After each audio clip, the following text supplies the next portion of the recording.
அனைவருக்கும் வணக்கம். அமுதம் டேரட் சேனலுக்கு உங்களை அன்புடன் வரவேற்பது ஸ்பிரிச்சுவல் சாவி. ஸோ உங்கள் எல்லார்கிட்டமே ரொம்ப மன்னிப்பு கேட்டுக்கிறேன். பிகாஸ் கொஞ்சம் பர்சனல் ஒர்க் இருக்கிறதால கண்டினியூஸாக வீடியோஸ் போட முடியல. பட் இனிமே ரெகுலராக வரும் அப்படின்னு சொல்லணும்னு ஆசை தான். பட் அதுக்கான சூழ்நிலைகள் என்றைக்காவது அமையும் போது அது 1-2 நாள் தப்பி போகலாம்.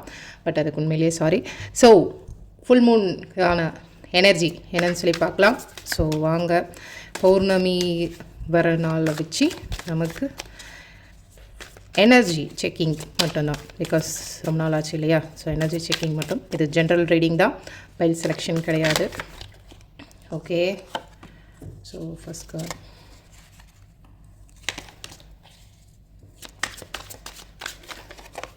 செகண்ட், தேர்ட் அவசியப்பட்ட பார்த்துக்கலாம்.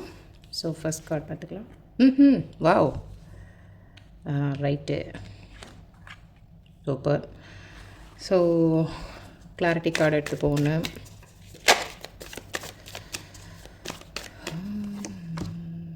சூப்பர். 5 கார்டு எடுத்துடலாமா? நைஸ். நிறைய வாண்ட் எனர்ஜி பார்க்குறேன். சூப்பர். ஸோ இந்த பௌர்ணமிக்கு இந்த வீடியோஸ் யார் யார் பார்க்குறாங்களோ அவங்களுக்கு எல்லாருக்குமே மோஸ்ட்லி இது ரெசினேட் ஆகும். ரெசினேட் ஆகாதவங்க தயவு செஞ்சு தவிர்த்துக்கோங்க. இது எதுவுமே உங்களை பயமுறுத்துறதுக்காகவோ கிடையாது. இது ஜஸ்ட் ஒரு வார்னிங் மாதிரி தான். நீங்கள் இது எது பண்ணலாம், இது எது பண்ணக்கூடாது அப்படின்னு ஒரு கைடன்ஸ் கார்டு மாதிரி தான். ஓகேங்களா?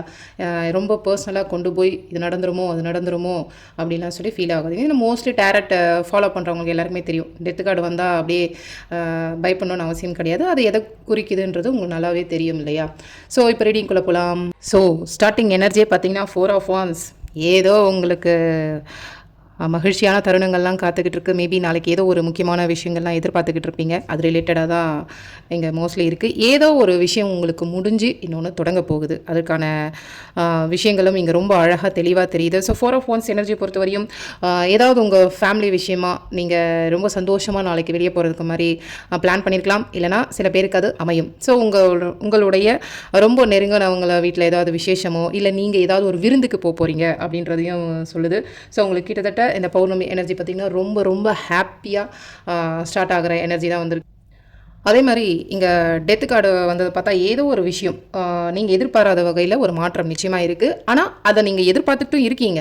அந்த விஷயங்கள்லாம் உங்களுக்கு கூடிய சீக்கிரம் நடக்கும். ஆனால் நீங்கள் ரொம்ப தனிமை விரும்பியாக இருக்காதீங்க.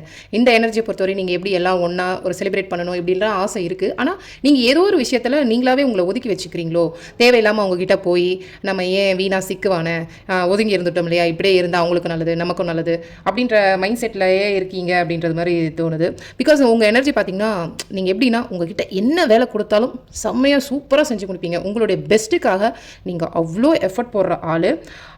இல்லைனா உங்களுடைய உறவு, இப்போ இந்த ஃபங்க்ஷன்ஸ்க்கு எல்லாம் இருக்காங்க, நமக்கு ரொம்ப மனசுக்கு ரொம்ப நெருக்கமானவங்க, ரொம்ப நெருங்கியவங்க தொலைதூரத்தில் இருக்காங்கன்னு சொல்லி நீங்கள் அவங்களையும் நீங்கள் யோசிச்சுக்கிட்டு இருக்கீங்க அப்படின்றதையும் இங்கே குறிக்குது. ஸோ ஏதோ ஒரு பிஸ்னஸ் விஷயமா இல்லை ஒரு வேலை விஷயமா நீங்கள் ஏதோ ஒரு புரிதல் இல்லாமல், அதாவது இதில் என்ன முடிவு எடுக்கிறதுன்னு சொல்லி தெளிவில்லாத நிலையை கூட இருக்கலாம். பட் டோன்ட் வரி, இங்கே உங்களுக்கு என்ன கார்டு வந்திருக்குன்றது உங்களுக்கு தெரியுதா? ஸோ இந்த டெத்து கார்டுக்கு வந்த விஷயம் பார்த்திங்கன்னா ஏஸ் ஆஃப் வாண்ட்ஸ். ஸோ எனக்கு தெரிஞ்சு ரொம்ப ஏதோ ஒரு கோயிலுக்கு கூட நீங்கள் பிளான் பண்ணியிருக்கலாம். ஏன்னா இதை ஆன்மீக மாற்றத்தையும் ஆன்மீக தேடலையும் குறிக்கிற ஒரு அழகான கார்டு. அப்போது இங்கே நீங்கள் ஏதாவது ஒரு ஆன்மீக மாற்றத்துக்கு ஏதாவது ஒரு டூர், உங்களுக்கு ரொம்ப நாளாக ஒரு கோயிலுக்கு போகணும், இல்லை ஏதாவது ஒரு சித்தர்களோட ஜீவ சமாதிகளுக்கு போகணும் அப்படின்னு ஆசை இருக்கிறவங்க கூட மேபி உங்கள் ஃபேமிலி கூட ரொம்ப அழகாக நீங்கள் எதிர்பார்த்துட்டு இருந்த அந்த நாளுக்காக வெயிட் பண்ணி நீங்கள் கிளம்புற இந்த எனர்ஜியையும் குறிக்கிறீங்க. பிகாஸ் ஏஸ் ஆஃப் வாண்ட்ஸ் பார்த்தீங்கன்னா அவ்வளோதான், உங்களுக்கு ஆசைப்பட்டதெல்லாம் நீங்கள் நடக்க போகுது. அந்த எனர்ஜியில் நீங்கள் சூப்பராக இருப்பீங்க. ஸோ ஏதோ ஒரு குட் நியூஸ் வருது. நீங்கள் என்ன எக்ஸ்பெக்ட் பண்ணுறீங்களோ அதுக்கான சில விஷயங்கள் வருது. ஸோ ஓவரால் பார்த்தீங்கன்னா உங்களுடைய தொடக்கம் ரொம்ப அழகாக இருக்குது. மேபி உங்களுடைய சகோதர உறவுகள், உங்களுடைய சிப்ளிங்ஸ் கிட்ட இருக்கிற உறவு இன்னும் கொஞ்சம் அழகாக இம்ப்ரூவ் ஆகும். அந்த மாதிரி சில விஷயங்கள்லாம் நடக்கும். புதுசாக ஏதாவது பண்ணணும் அப்படின்ற ஒரு ஐடியாஸ் இருக்கும் மோஸ்ட்லி உங்களுக்கு. அதெல்லாம் நீங்கள் தைரியமாக தாராளமாக பண்ணலாம். கொஞ்சம் ஹெல்த் மேலேயும் அக்கறை வேணும். ஏன்னா ஃபுல்லாக இங்கே வான்ஸ் எனர்ஜி வந்து ஒரு ஃபயர் எனர்ஜி. எப்போவுமே அப்படியே துரு நம்ம எல்லாத்தையுமே பண்ணிகிட்டு இருக்க முடியாது. அட் த சேம் டைம் உங்கள் ஹெல்த்தையும் நீங்கள் கண்டிப்பாக பார்த்துக்கணும். ஸோ ஜஸ்டிஸ் கார்டு வரும்போது கண்டிப்பாக கவனம் தேவை. எந்த ஒரு விஷயம் பண்ணுறதா இருந்தாலும் யார் என்ன பண்ணுறாங்க, உங்களை சுற்றி என்ன மாதிரி பர்சன் இருக்காங்க, ஸோ உங்களுக்கு இதை பண்ணால் இது ஒத்து வருமா அப்படின்றதையும் ரொம்ப தீர்க்கமாக ஆழமாக யோசிக்கணும்.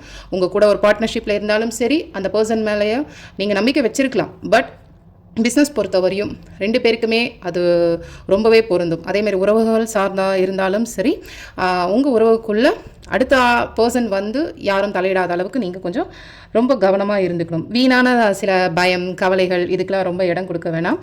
இங்கே சொல்லப்படுற விஷயம் என்ன பார்த்தீங்கன்னா, நேர்மையாக இருக்கணும். எந்த ஒரு விஷயம் நீங்கள் எடுத்தாலும் உங்களுடைய நேர்மையிலேருந்து நீங்கள் தவற மாட்டீங்க. பட் அது தவறக்கூடாது அப்படின்றது தான் இங்கே உங்களுக்கு அட்வைஸாக இருக்குது. ஸோ ஏதோ ஒரு விஷயம் உங்களுக்கு பாரபட்சமாக சில விஷயங்கள் தோணலாம். அவங்களுக்கு மட்டும் இப்படி இருக்குது, நமக்கு இப்படி இல்லைன்னு. அது குடும்பத்துக்குள்ளே நடக்கலாம்.